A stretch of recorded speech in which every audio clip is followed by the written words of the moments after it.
I think we're in play. The Klitschko piece is obviously the complicated electron here, especially the announcement of him as deputy prime minister. And you've seen some of my notes on the troubles in the marriage right now, so we're trying to get a read really fast on where he is on this stuff. But I think your argument to him, which you'll need to make, I think that's the next phone call we want to set up, is exactly the one you made to Yachts. And I'm glad you sort of put him on the spot on where he fits in this scenario. And I'm very glad he said what he said in response. Good. So I don't think Klitsch should go into the government. I don't think it's necessary. I don't think it's a good idea. Yeah, I mean, I guess you think, what, in terms of him not going into the government, just let him sort of stay out and do his political homework and stuff.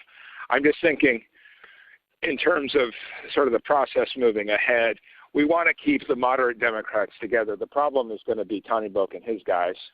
And, I'm sure that's part of what Yanukovych is calculating on all of this. I think Yats is the guy who's got the economic experience, the governing experience. He's the guy, what he needs is Klitsch and Tannenbaum on the outside. He needs to be talking to them 4 times a week, I just think Klitsch going in, he's going to be at that level working for Yatsenyuk. It's just not going to work. Yeah, no, I think that's right. Okay, good. Well, do you want us to try to set up a call with him as the next step? My understanding from that call, but you tell me, was that the big three were going into their own meeting, and that Yats was going to offer in that context a three-way, the 3+1 conversation or 3+2 with you. Is that not how you understood it? No, I mean, that's what he proposed, but I think just knowing the dynamic that's been with them where Klitschko has been the top dog, he's going to take a while to show up for whatever meeting they've got, and he's probably talking to his guys at this point. So I think you reaching out directly to him helps with the personality management among the three, and it gives you also a chance to move fast on all this stuff and put us behind it before they all sit down and he explains why he doesn't like it.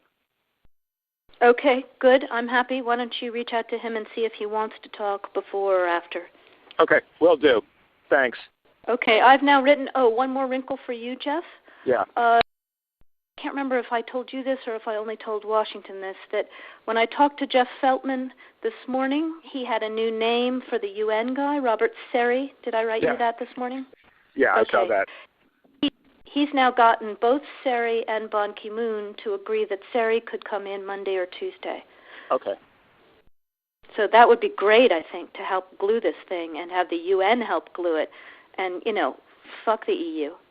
No, exactly. And I think we've got to do something to make it stick together, because you can be pretty sure that if it does start to gain altitude, the Russians will be working behind the scenes to try to torpedo it. And again, the fact that this is out there right now, I'm still trying to figure out in my mind why Yanukovych did that. But in the meantime, there's a Party of Regions faction meeting going on right now, and I'm sure there's a lively argument going on in that group at this point.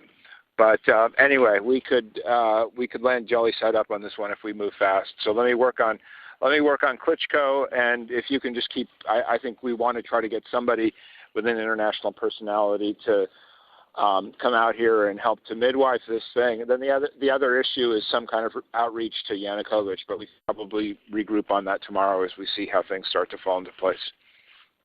So on that piece, Jeff, when I wrote the note, Sullivan's come back to me, VFR, saying you need Biden, and I said probably tomorrow for an attaboy and to get the deets to stick. So okay. Biden's willing. Okay, great. All right. Thanks.